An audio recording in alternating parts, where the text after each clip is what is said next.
The first test of the Lions series in South Africa is live and off the ball this Saturday with Brian O'Driscoll and Neil Tracy on commentary. Our Lions coverage is brought to you in association with Vodafone, lead partner of the British and Irish Lions. Owen's done a bit of digging ahead of that around Rassie Erasmus. It turns out the beef is real.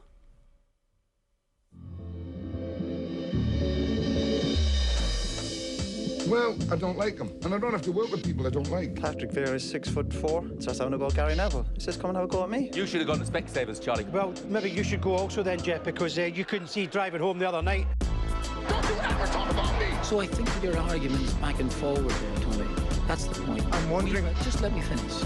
Let me finish. I'm gonna let you finish. It's pure constipated. You can forget about Sean Kavanagh as far as he's a man. If you're going to be critical, then you've got to make sure you've got something to back it up with, don't you? Maybe the coaches were maybe panicking a little bit. To me, you've got to have a little bit of a better record than that. The beef is real. Okay, today on The Beef is Real, we're having a look at some of the tetchiness that has existed during this Lions tour. We're not saying that there's any all-out hatred or anything like that, but there has been tetchiness, I think it's fair to say. So what has existed here has been a little bit of tension between Rassie Erasmus and Warren Gatland. And if you go back through the story of these two main characters, there isn't a whole pile of history between them. If you go back to their match in the semi-finals of the 2019 Rugby World Cup, for example, we get a sense of true respect, really. It's kind of disappointing, actually, if you're looking for some beef. Warren is an absolute legend of the game. Erasmus said before that game, you very seldom see him in a mouthfight and mudslinging before test matches. I've never been there having to reply to something he says, and he doesn't bite at you to create unnecessary nonsense before a test match. So I've got a lot of respect for him as a person. His results speak for themselves with the Welsh team and the British and Irish Lions.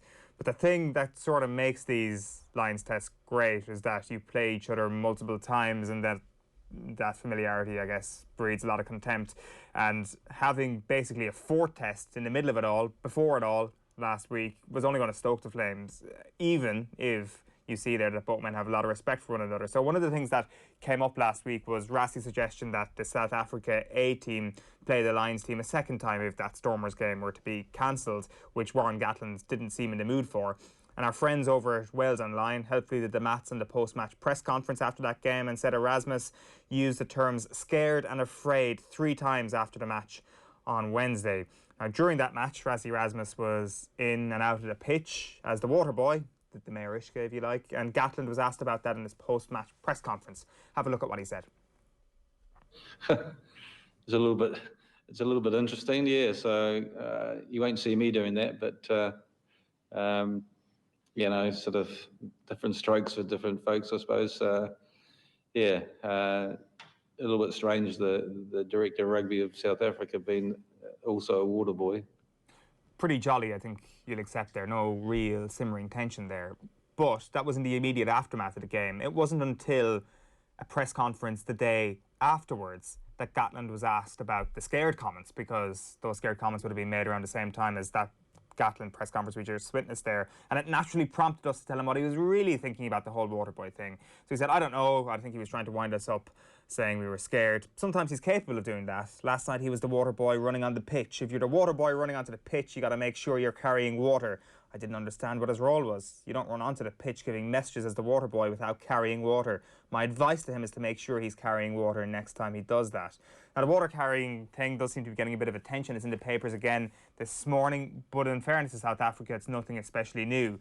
Jacques Nienaber carried water at times during the 2019 World Cup, so it's not unusual for a high-ranking member of the coaching staff to be fulfilling the role. However, Gatland did point out in his quotes yesterday that Nienaber is qualified as a physio and was doing it in the guise of a physio. But after the Georgia game a few weeks ago, Nienaber said it was nice for me in terms of being able to chat with Rassie and him giving me feedback from the players and running water on the side. So Rassie was obviously doing it for the Georgia game as well. Hats off to him for wanting to do that. Myself and Rassie always work a little bit out of the box. Obviously, I can't be on the side of the field, so hopefully he makes himself available for the next game as well.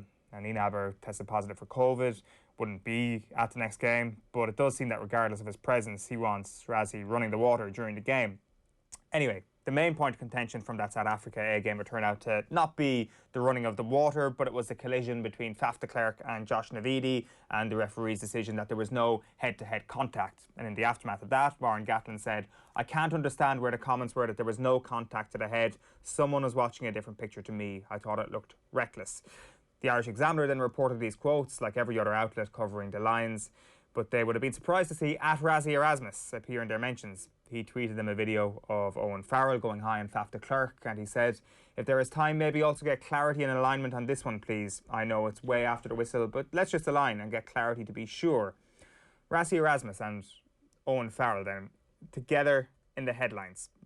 So if this beef and if this simmering tension was all about Gatland and Erasmus, and maybe actually a little bit of love deep down for one another, we can't exactly say that about Gatland and Farrell, because if you dig back, or Erasmus and Farrell I should say, because if you dig back into their history, it's not the sort of lovey-dovey stuff we got there from 2019 between the two coaches.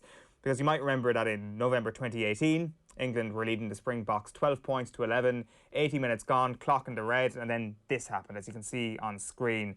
Owen Farrell went in on Andre Esterhuizen in possession of the ball. South Africa going for a penalty to win the game, and it was not given as a penalty. He gets nailed by Owen Farrell.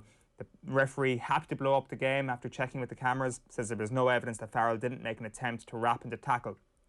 And then in the aftermath of the game, what was it most about that Owen Farrell tackle that upset you? Was it the height of the tackle, or was it the not wrapping the arm enough? No, nothing upset me. If it was legal, we just have to latch on and do it the same. And nothing irritated me. If it was legal, we should just do it because it's very effective. And you know, you can't let, you know, obviously to tackle a guy like Andre Esterhuizen like that and stop him in his track, that's unbelievable. So we'll just have to try and practice that. Sense of a bit of sarcasm there, is that correct?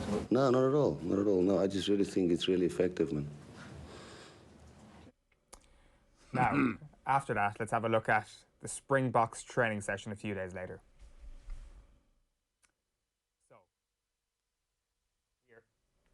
So what we have here is we have Esterhuizen, Nina Abert, and Rassie Erasmus. Here he is telling him how to tackle.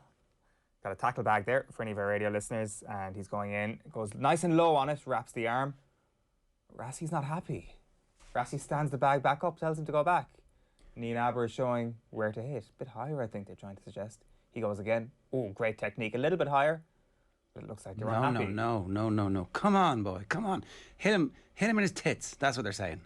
Hit him in his tits. And they're asking him to go back again. They put the ball back up. The bag back up.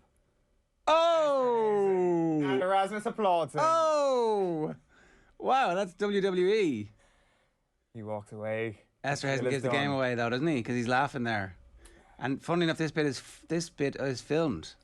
Two lads are like, "Oh, it's surreptitiously filmed." It's almost as if Rassie Erasmus is a genius who knows exactly how to send a message in every specific way. And I think that is hammered home by Erasmus's Twitter account, as we've already mentioned. But it's worth bearing in mind that Rassie Erasmus has tweeted 26 times. Most of us have tweeted thousands and thousands of times, and he's only tweeted 26 times in his entire life. Yeah, and we will be lucky to have 26 good tweets out of our thousands and thousands of tweets. The thing with Rassie Erasmus is that every single one of his 26 tweets is a brilliant one. Here he is in reply to Rugby Pass just a while ago, a Rugby Pass article talking about the Springboks era of rugby, proven to the world that they are anything but a good side, that they haven't proven to the world that they are anything but a good side. He won the World Cup with a helpful schedule, and Erasmus said, "This always made sense to me. A lion doesn't concern himself with the opinion of a sheep."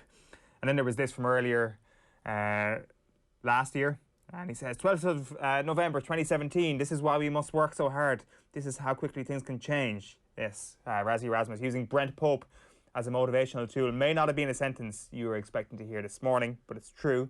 And we may as well have a look at what Brent Pope said that night. Ireland can only play what's in front of them. Discipline has been very good. They've been very clinical when they're going to change it. The South Africa just look a team that's rudderless completely. It's a case of the forwards aren't playing the same game the backs are. It seems to be just play the ball to the backs, kick it anywhere, just for the sake of it. They kick chase. They have no kick chase. Defensively, they're poor. I don't really see there's any way back. In a sense, you're looking at long term. Unless they change this, there's no way back for South African rugby because they can't rely on that physicality anymore. The backs have nothing creative in their locker. They just look, this could be a 30-point. We asked about how the All Blacks beat South Africa by 57 points. Yeah. You can see how they did it now. Well, It's just, it makes my heart warm to think that that's the moment that kick-started a generation of Springboks that won the World Cup. But that is it. That is a little bit of a background to what is a simmering beef. There's 3 pretty testy encounters coming up over the next 3 weeks. I'm sure the beef will get even realer, but for this week, that is the current edition of The Beef is Real.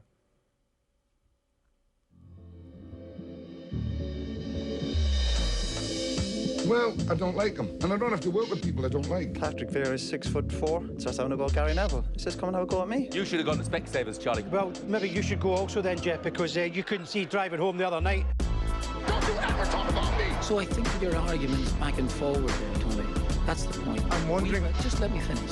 Let me finish. I'm let you finish. It's pure constipated. You can forget about Sean Kavanagh as far as he's a man.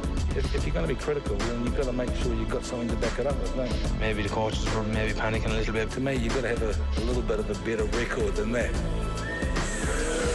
the beef is real.